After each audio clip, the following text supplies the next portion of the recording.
কোনো স্বামী যদি তার স্ত্রীকে রাত্রে বিছানায় ডাকে, আর স্ত্রী যদি কোনো ওজর ছাড়া, কোনো সমস্যা ছাড়া তার স্বামীর ডাকে সাড়া না দিয়ে রাত্রে না আসে,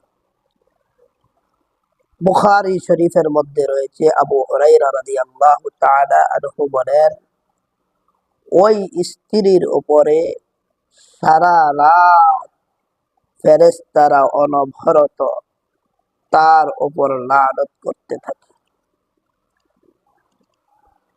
স্বামী যদি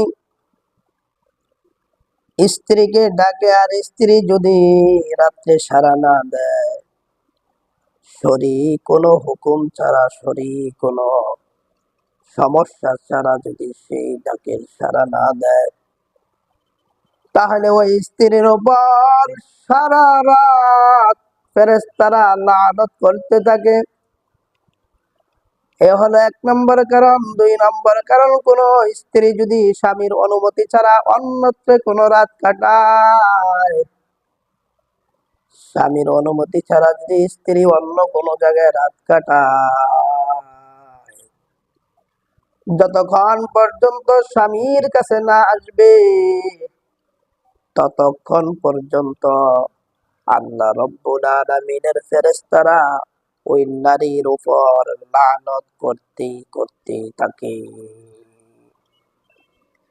3 নাম্বার, কোন স্বামী যদি তার স্ত্রীকে ডাকে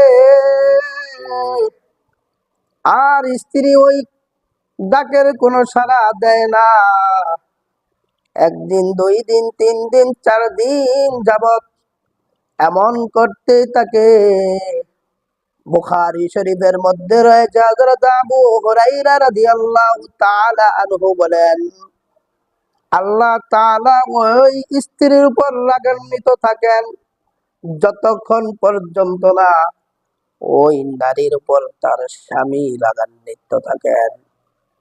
স্বামী সন্তুষ্ট হওয়া পর্যন্ত আল্লাহ তাআলা ওই নারীর উপর সন্তুষ্ট হবে না। এই জন্য মা বোনদেরকে বলবো, যখন স্বামী আপনাকে বিছানায় ডাকবে তখন আপনি সাড়া দিবেন, তার মন জয় করবেন, তার সাথে সময় কাটাবেন।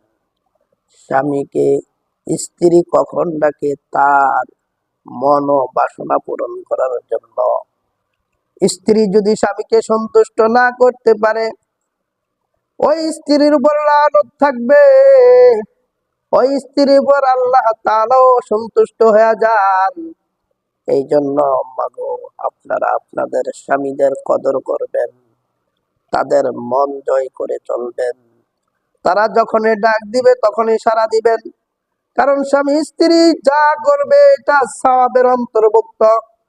স্বামী যদি আপনার স্ত্রীকে ডাকে তার মনোবাসনা পূরণ করার জন্য, ডাকের সাথে সাথে সাড়া দিলে ফেরেশতারাও আপনার উপর সন্তুষ্ট হইয়া আপনার জন্য নেক লিখতেই থাকবে। এজন্য স্বামীদেরকে বলবো, স্ত্রীরা যখন আপনাদেরকে ডাক দেয় আপনারাও যাবেন, স্ত্রীরা যখন স্বামীরা ডাকবে তখন স্ত্রীরাও সাথে সাথে ডাকের সাড়া দেবে।